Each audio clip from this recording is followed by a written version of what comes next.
I'm Ros Atkins, welcome to Outside Source. Scientists in London have begun human trials of a revolutionary vaccine against COVID-19. A team at Imperial College are working at record speed, and if this works, the vaccine could be mass-produced. It means that we can make the equivalent of 2 million doses in the volume of a litre. So you imagine a litre bottle of lemonade, that would have 2 million doses in it. As India reports 16,000 new cases of COVID-19 in the past 24 hours, BBC has been given exclusive access to an intensive care unit in one of Mumbai's top hospitals. More than 100,000 people have now died from COVID-19 in Latin America, with over half of those deaths in Brazil. And a US appeals court judge has ordered a federal judge to drop the criminal case against President Trump's former national security advisor, Michael Flynn. Now, as we've discussed many times on Outside Source, there's only one guaranteed way to get out of this coronavirus pandemic, and that's a vaccine.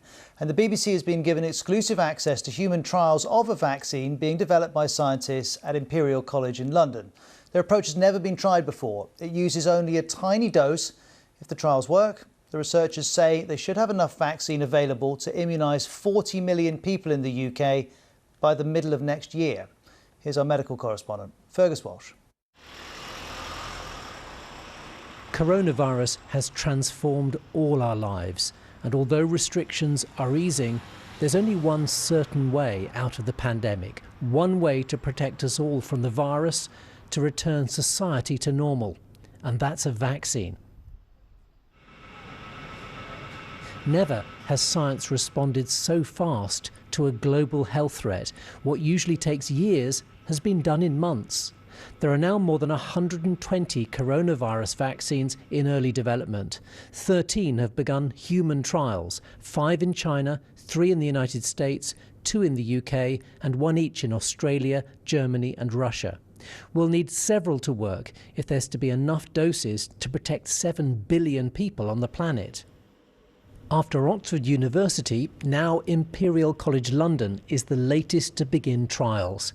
Kathy, who's 39, is one of 300 volunteers who'll receive the Imperial vaccine. She'll get a second booster dose in 4 weeks. Why did you volunteer? I think it came from not really knowing what I could do to help, and this turned out to be something that I could do, and understanding that it's not likely that things will get back to normal until there is a vaccine, so wanting to be part of that progress as well. If the safety trial goes well, a further 6,000 volunteers will be immunised in the autumn. Trials might also need to happen overseas, in virus hotspots, because that's the only way researchers will know for sure if it offers protection.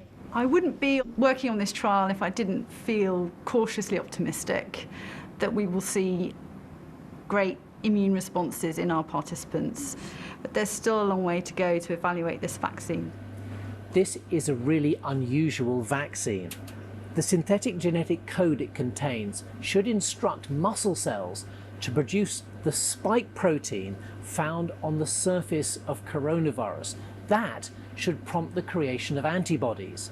And that army of antibodies should remain on guard in case of future exposure to coronavirus. And if it works, prevent infection.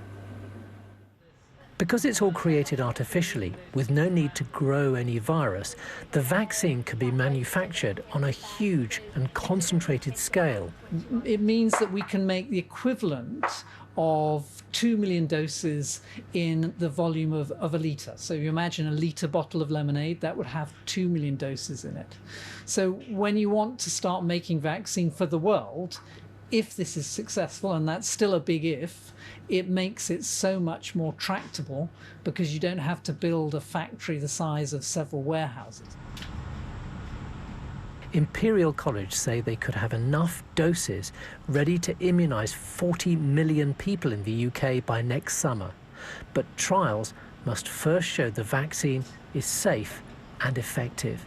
Fergus Walsh, BBC News. Now, while we await a vaccine and lockdowns start to lift in some parts of the world, the number of new cases globally continues to rise. Here's the latest warning from the World Health Organization. We expect to reach a total of 10 million cases within the next week. This is a sober reminder that even as we continue research into vaccines and therapeutics, We have an urgent responsibility to do everything we can with the tools we have now to suppress transmission and save lives. And until a vaccine's found, the fear of a second wave of COVID-19 is definitely real. Today in the UK, health experts have urged ministers to carry out a review to make certain that the UK will be ready if a second wave arrives. In this letter, published in the British Medical Journal, they say the available evidence indicates that local flare-ups are increasingly likely and a second wave a real risk. Now, there are also a lot of unknowns. Here's what's been said on that. We still don't have an answer as to why my colleagues from the Black, Asian, minority ethnic groups are more likely to die from this illness. These are all things that urgently need looking into in a no-blame, forward-looking way so that we can be prepared and put measures in for a potential second wave in October and the winter. Next, for the latest on the virus figures here in the UK, this is the BBC Science editor, David Shookman.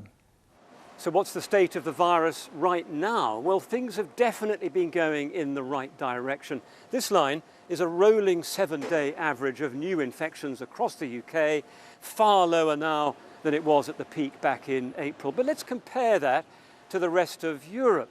In the UK, we're getting about 1,000 new infections every day. Germany, France, Italy, Spain, all getting far fewer. Again, this is a one-week average for the numbers, and that gives them a much better chance to tackle any new outbreaks. Now, we've heard this term second wave a lot, haven't we? But understanding what it actually means isn't quite as simple as you might think. There's no formal definition. One academic's told the BBC it's not particularly scientific. How do you define a wave? He says it's arbitrary.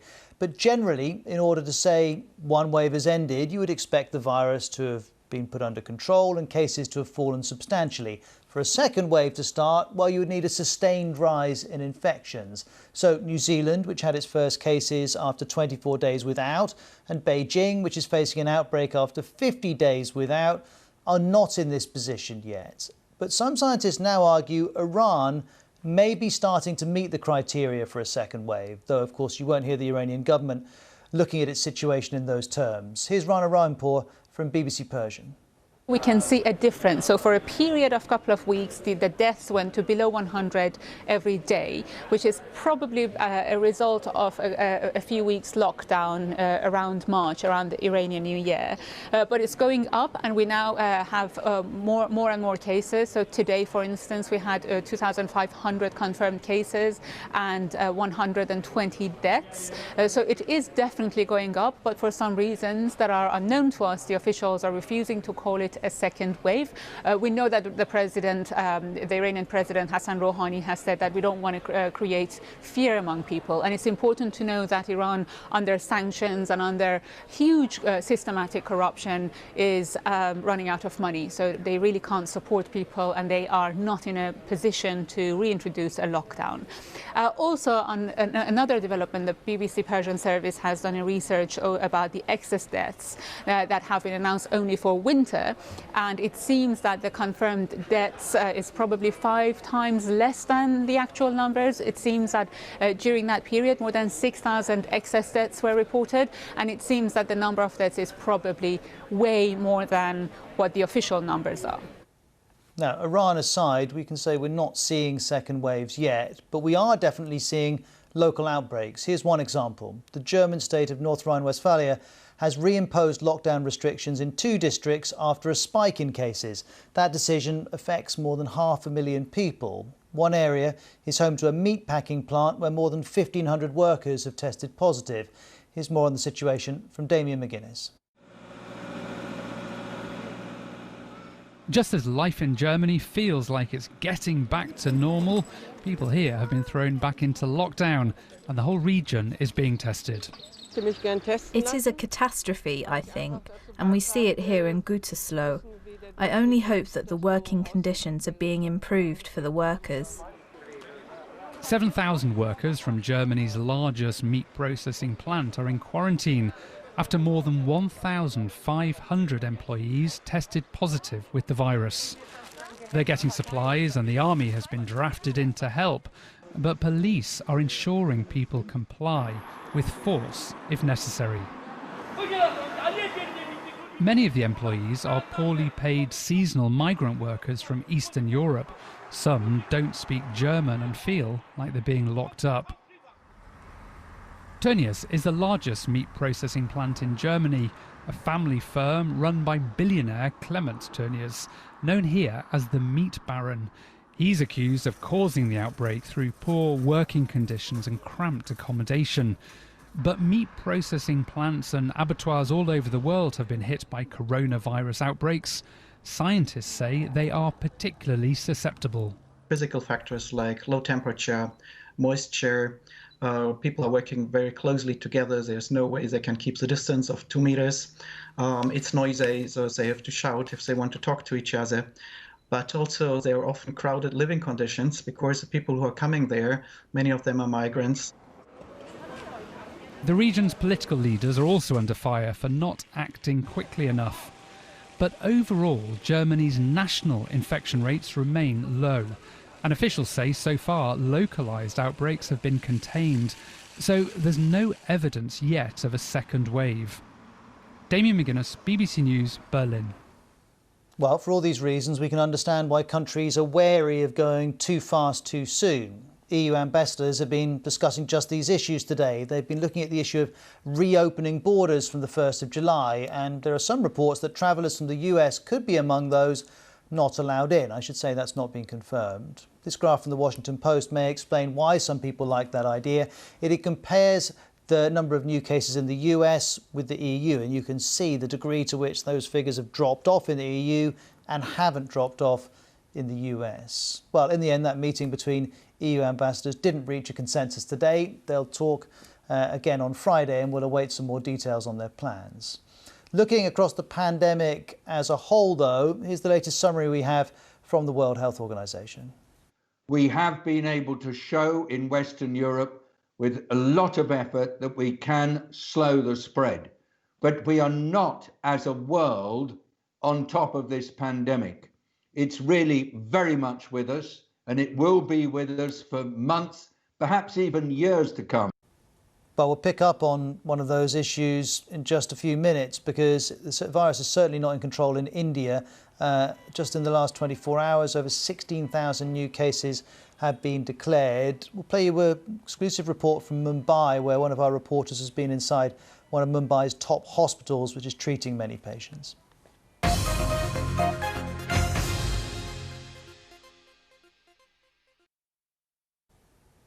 Scotland's First Minister Nicola Sturgeon has announced her plan to ease coronavirus restrictions, allowing for parts of the Scottish economy to reopen if progress continues to be made in controlling the virus.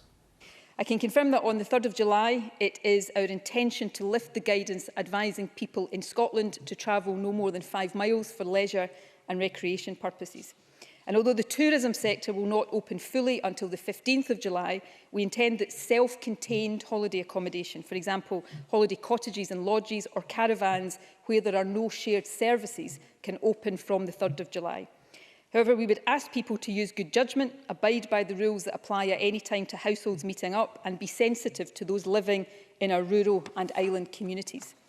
And the advice, of course, remains to avoid crowded places. As we hopefully suppress the virus further, we will also continue to consider any measures that might be necessary to protect against the risk of imported cases of the virus.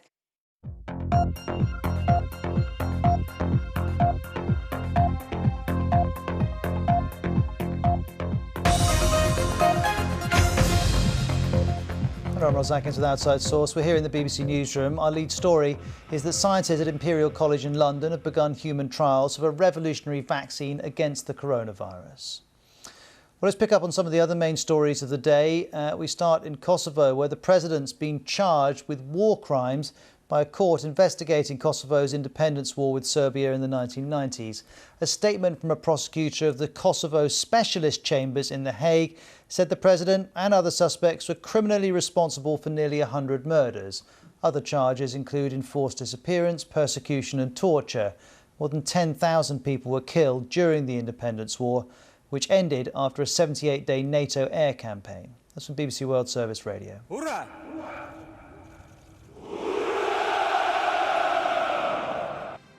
This is Russia holding its biggest public holiday, the Victory Parade, and it's been marking the 75th anniversary of the defeat of Nazi Germany in World War II.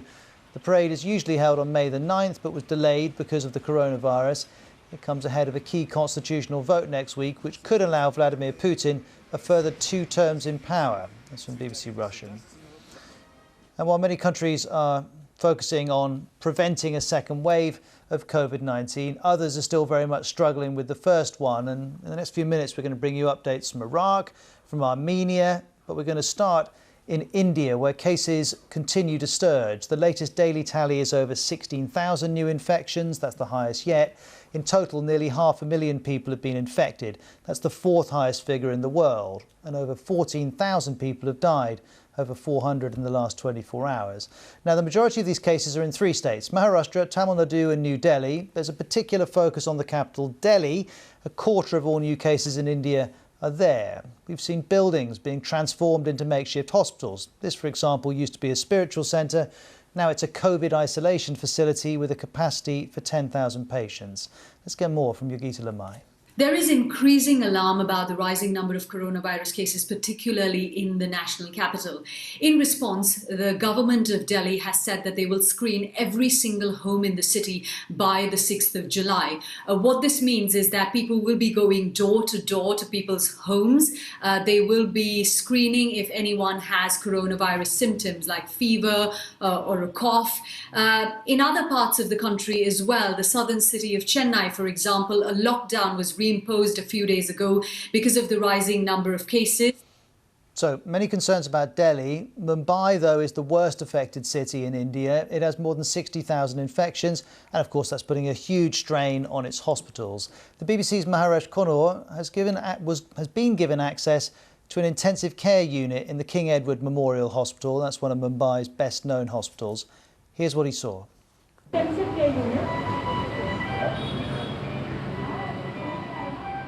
These are the 15% with serious symptoms. The ward is calm and quiet. With relatives in quarantine, patients in the unit are alone. The doctors here are their only link to the outside world. The family of the patients cannot be here.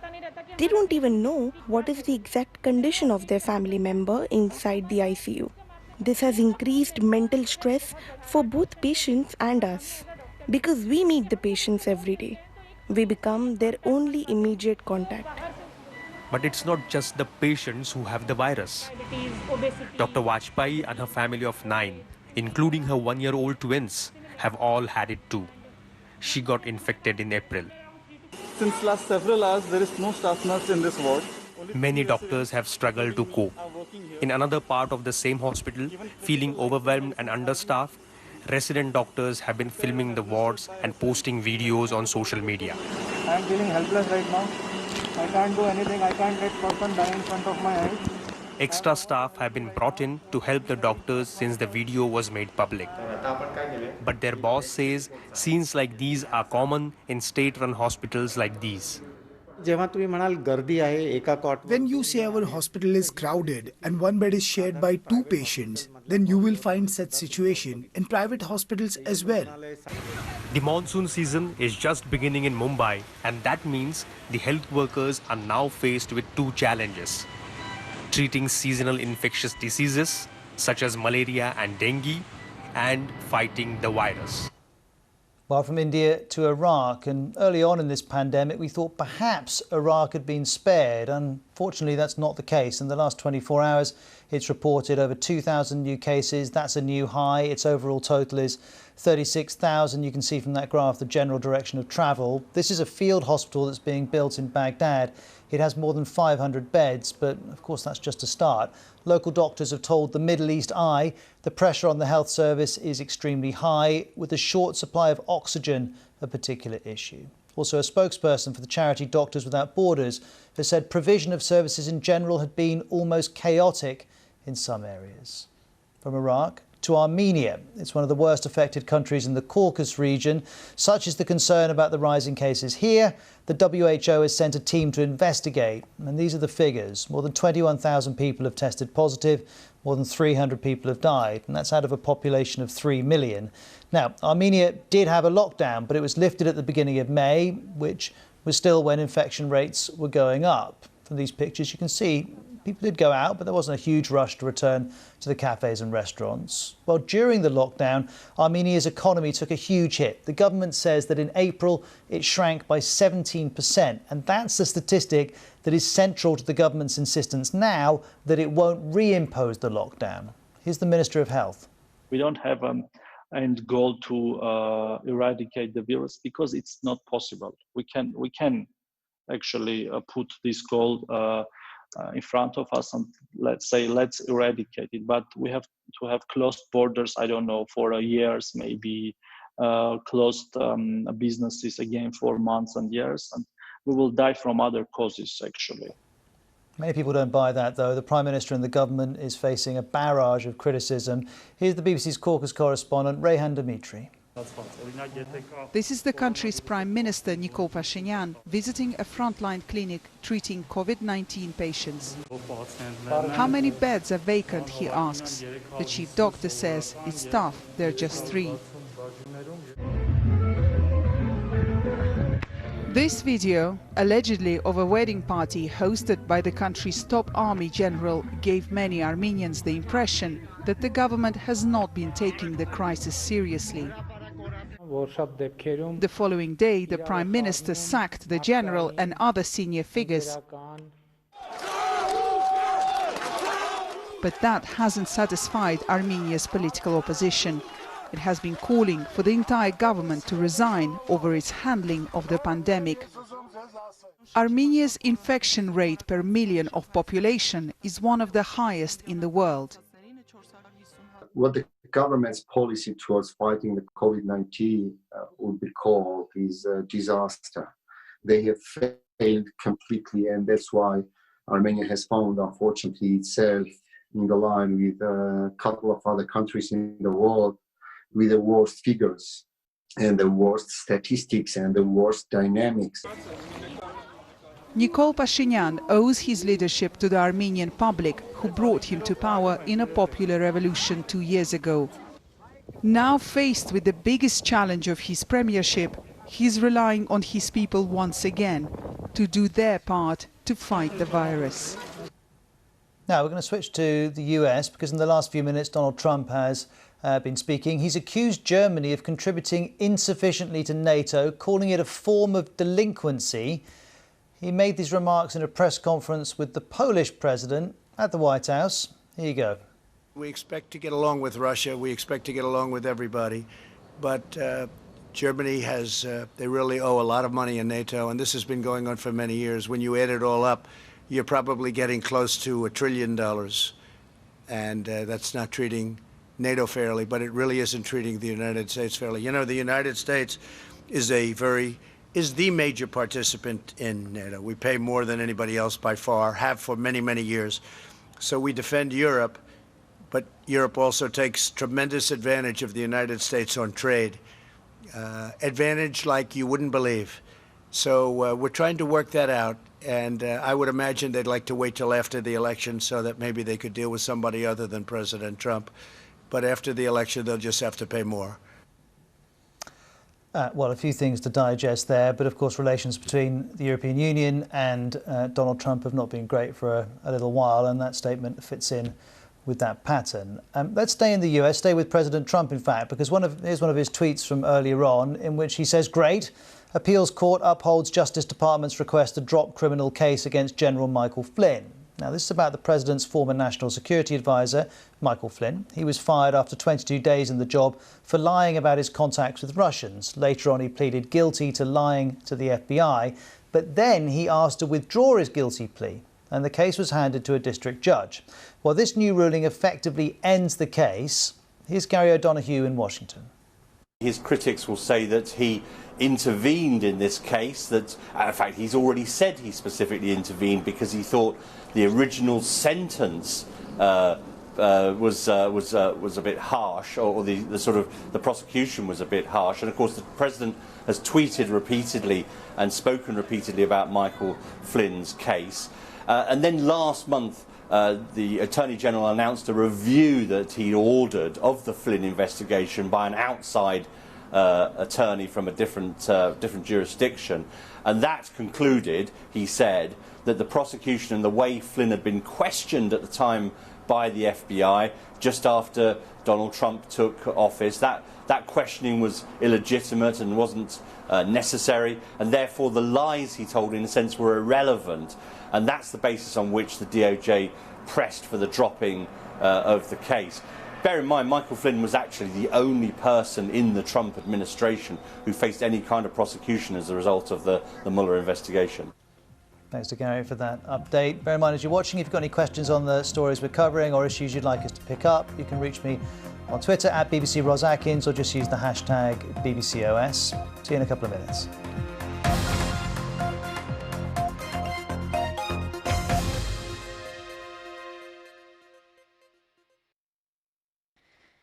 Hello again. Temperatures reached 32.6 degrees Celsius at London's Heathrow Airport, making it by quite a margin the hottest day of the year so far. Now, in the last 20 years, about a third of our dunes get to 33 degrees or even hotter than that, so it's not too unusual to see such high dune temperatures. On Thursday, the heat's going to be more widespread, more of that hot, sunny, humid weather, but then after that, we're going to start to see big, thundery downpours move in. Could bring some localised flooding as well. I'm going to show you this chart. These are the temperatures we're expecting as we head towards midnight. Still up at around 23 in Birmingham, London and Cardiff. It is going to be an uncomfortable night's sleep in some of our towns and cities across England and Wales, with fresher air across Northern Ireland and Scotland. It will be a quiet night for most of us with clear skies, just a few fog patches around coastal areas developing later in the night. Tomorrow, more of that sunny weather. It's going to be more widespread as well, with the sunny skies spreading to Scotland and to Northern Ireland.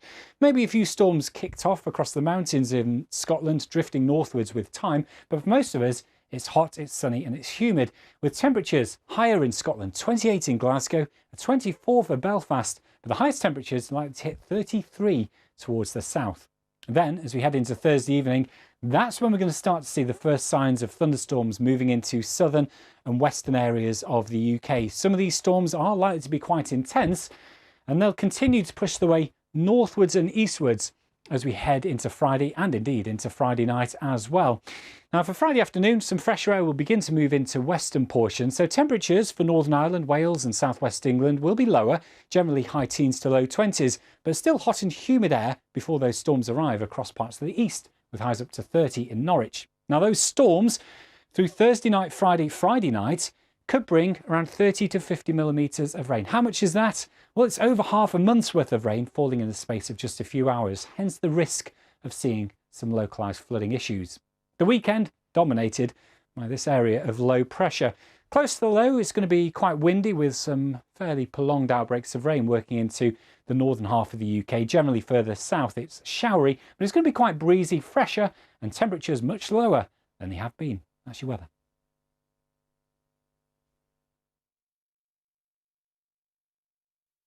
How dare you, Greta Thunberg told world leaders in the UN. So how does it feel like to become a global figure? How does climate action connect with Black Lives Matter? Is coronavirus an opportunity, and why does she still have hope? The Greta Thunberg interview, Saturday at 5:30 on the BBC News Channel.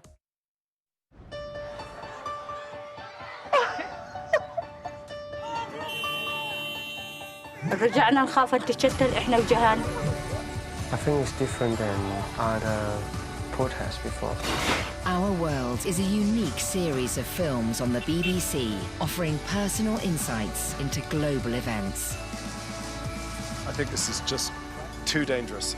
Our World, stories that speak for themselves.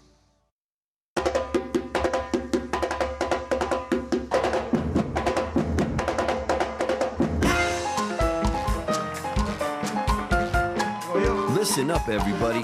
Friday nights are moving and grooving to a different beat. I'm gonna dig deep into the rhythms of Brazil, Cuba, and Puerto Rico.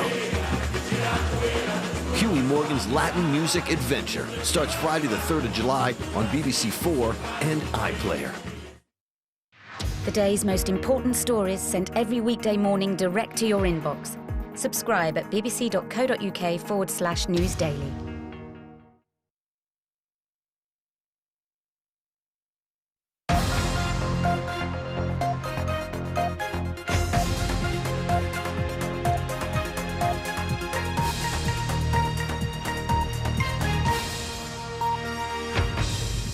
I'm Ross Atkins with Outside Source. Our lead story comes from here in London, where scientists have begun human trials of a revolutionary vaccine against COVID-19. A team at Imperial College are working at record speed, and if this works, the vaccine could be mass-produced. It means that we can make the equivalent of 2 million doses in the volume of a litre. So you imagine a litre bottle of lemonade, that would have 2 million doses in it. As India reports 16,000 new cases of coronavirus in the last 24 hours, we get exclusive access to an intensive care unit in one of Mumbai's top hospitals. More than 100,000 people have now died from COVID-19 in Latin America, with over half the deaths in Brazil. And across the world, the pandemic has, of course, changed all aspects of everyone's lives. We're going to have a close look at how it's affected women in particular. Well, let's keep telling you about the coronavirus pandemic. Beginning in Latin America, it's the epicenter of the pandemic at the moment, combined with the Caribbean. Deaths from the virus have now passed 100,000, and we're told it's not even peaked there yet. Here's the WHO. We've seen a steady and worrying continuation of trend, with many countries experiencing between 25 and 50% rise in cases over the last week, which means many countries in Central and South America and in the Americas in general are still suffering sustained community transmission. We've talked a lot about Brazil in the last few weeks. Deaths there account for nearly half of all the fatalities in Latin America. These latest pictures detail the stark reality of what's happening. Row after row of new graves are being dug in Rio de Janeiro. And over the last 4 months, there have been over 1 million confirmed cases in Brazil. Mexico, too, is being badly affected. It has over 190,000 cases, over 23,000 deaths. It also has a low rate of testing compared with a lot of countries. That means the real figures could be higher still. And there are other challenges too. For example, this hospital in Mexico City had to be evacuated when a powerful earthquake struck on Tuesday. Also wanted to show you these triplets. They're only 3 days old. The babies, 1 girl and 2 boys, were tested for the virus within hours of being born. This is in San Luis Potosi state. Their test came back positive, which is puzzling doctors because both their parents have tested negative. 2 of the babies are in a stable condition. 1 is being treated for a respiratory condition. So let's hear more about Mexico's strategy in handling the pandemic. Here's Rafael Rojas from BBC Monitoring in Miami. The situation in Mexico continues to be the situation that began when the pandemic hit the country. The Mexican president, Andrés Manuel López Obrador, has continued insisting that Mexico has already peaked in the number of cases, even though the number of deaths, as you were initially saying, has climbed to over 23,000. The government insists that the situation is not as dire as the media is playing it out to be. Also want to ask you about Chile. We've talked a lot about Mexico, Brazil and Peru in the last few days, less so about Chile. Tell me what's happening there, please. So Chile has currently over 250,000 cases, over 4,700 deaths, and the situation there continues to be problematic because the numbers are rising. The government is trying to keep under control the situation, but in Chile, as in Peru, there is one big problem that analysts find, and it has to do with job informality. People have to go out of their houses to the streets to find food, to find money, to provide for their families, something that the government has been unable. The governments in Peru and Chile have been unable to grapple. And given the different problems across the region, I wonder, is there any regional coordination, or does each country make its own decisions about this virus? So far, there has been cooperation between certain countries. Of course, the political situation between several of those nations, being the left-wing government of Venezuela or the right-wing government of Brazil, has complicated matters to such an extent that the border between Venezuela, Brazil, Colombia, and Peru has been one of the most affected places because of this coronavirus. And lastly, I must ask you about Brazil. The figures are incredibly shocking at the moment. BBC Monitoring focuses on media coverage that we see in different countries. How is the media treating this story in terms of President Bolsonaro? The media has been increasingly critical of Bolsonaro, even from the beginning of his mandate. But the coronavirus crisis and his refusal to acknowledge that there is a problem, the situation in which the two people who have been responsible for the response of the coronavirus crisis have been sacked, that situation in the media has played out with intense criticism. And it's very difficult to find a media outlet that defends Bolsonaro's position. And of course, there's much more information on the pandemic online from BBC News.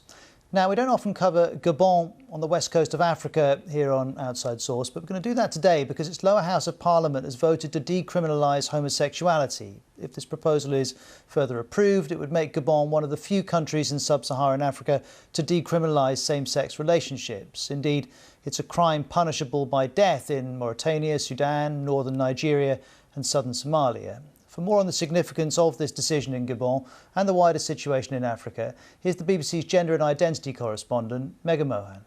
From 1960, when Gabon had independence, homosexuality was never illegal. It was just snuck in last year in 2019, and it went above a lot of people's heads. That law to criminalise homosexuality was only just snuck in last year.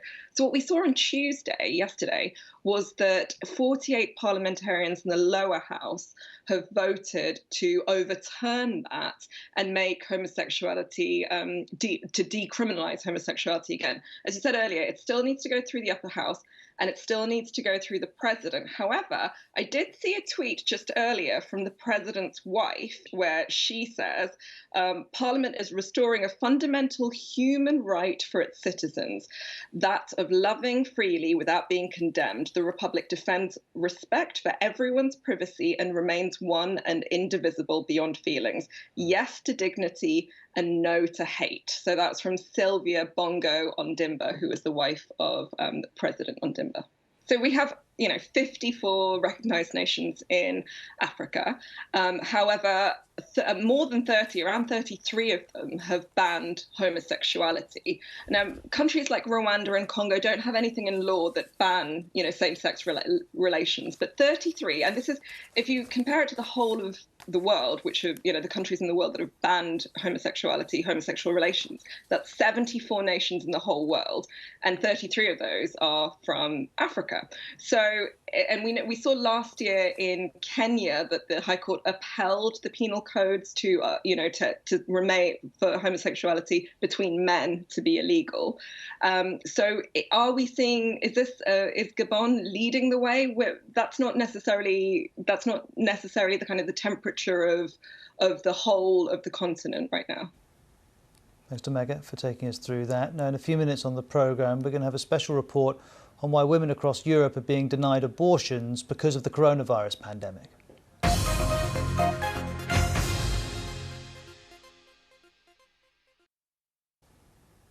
Charities are saying they fear that thousands of undocumented workers in London are at risk of coronavirus because they're too afraid to seek help. That's despite assurances from the government that hospitals will not carry out immigration checks.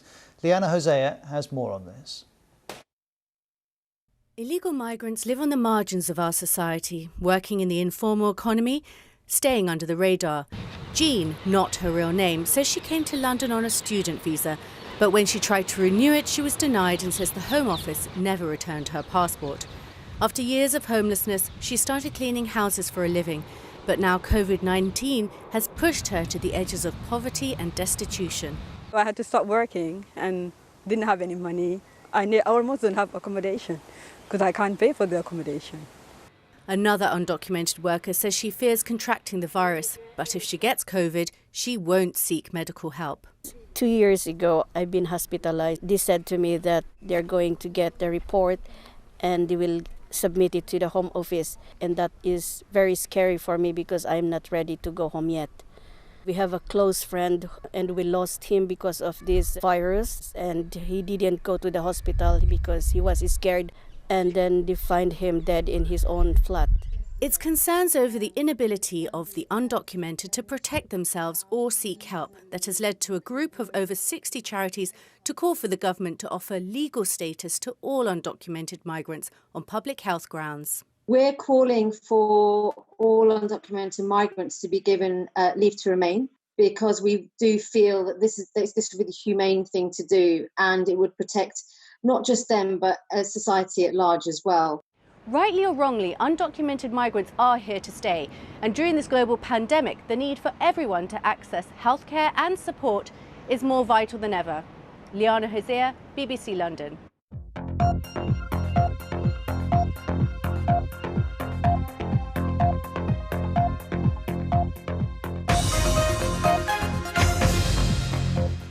I'm Ross Atkins with Outside Source. We're here in the BBC Newsroom. Our lead story, the lead story on the BBC News website too, is that scientists at Imperial College in London have begun trials of a revolutionary vaccine against the COVID-19 virus.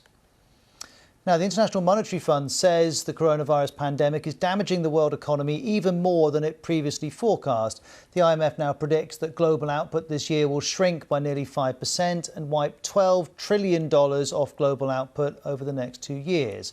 China is the only large economy forecast to grow at all this year, but only by 1%. Here's the IMF's chief economist putting all of these headline stats into context for us. So these numbers are historical. I mean, minus 4.9% is the worst number that we have since the Great Depression. I mean, already at minus 3%, it was the worst, and now it's even gotten even more worse. And for pretty much all countries in the world, the kinds of numbers we have for growth, I mean, for the US, we have minus 8%, for the UK, minus 10%. I mean, these are numbers that are also historical lows for pretty much all countries in the world. And because of economic pressures, because of the threat to many people's health, and in many other ways, this pandemic has, of course, changed many, many aspects of everyone's lives. And we're going to look now at how it's affected women in particular. This article in The Guardian has gone as far as to declare the pandemic is destroying women's rights. And whilst that might be an extreme way of describing it, there's an increasing body of evidence supporting the idea that as a group, women are being particularly adversely affected. First, there's domestic violence. The UN has called the increase in domestic violence globally the shadow pandemic. It says across the world, domestic violence helplines and shelters are reporting rising calls for help. Professionally, women seem to be at a disadvantage too.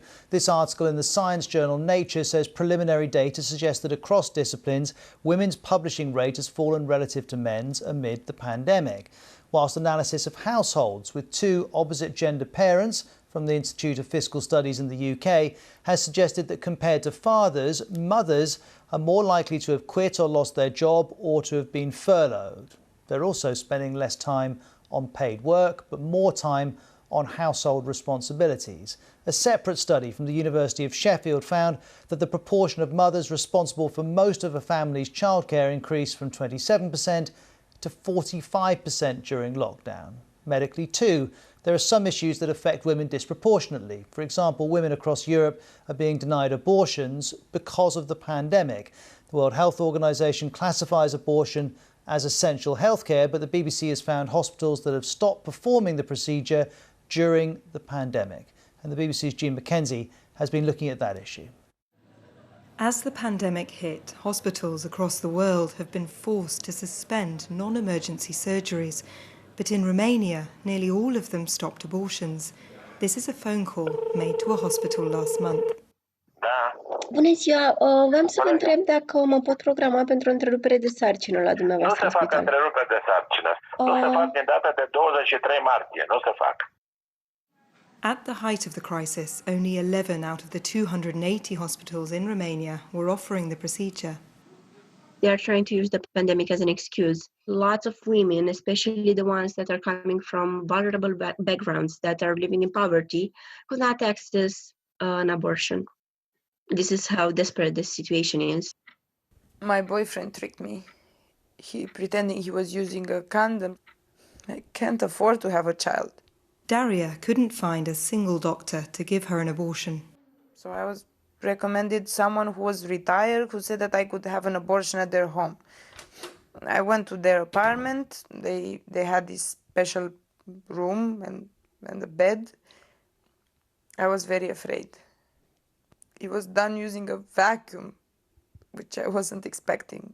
It's a similar story in countries across Europe. We've spoken to women in Italy, Croatia and Poland who've all been unable to get treatment. In these countries, it was already difficult for women to get an abortion, and this crisis has just put more obstacles in their way. There are fewer clinics offering the procedure now, and of course women have been unable to travel to seek out alternatives. In Slovakia, where there have been recent attempts to restrict abortion, politicians have warned women against having the procedure. Very important people in the healthcare system in Slovakia said that this is not acute and urgent medicine and that this is not the right time for women to undergo abortion. How do you respond to that as a clinician? This is not true from the medical point of view. Are you recommending women not to have abortions during this time? No, not at all. I just say if it's too dangerous from epidemiologic point of view and you can wait, of course you can wait. I didn't say don't go for it. Human rights organisations are now urging all governments in Europe to make sure abortions are safely available. Daria is still worrying about her backstreet procedure. I'm still bleeding. I don't think I'm badly injured, but I'm worried there might be something wrong. And there's concern that in some places, access to abortion may never return to what it was before this pandemic. Jean Mackenzie, BBC News. See you soon. Bye-bye.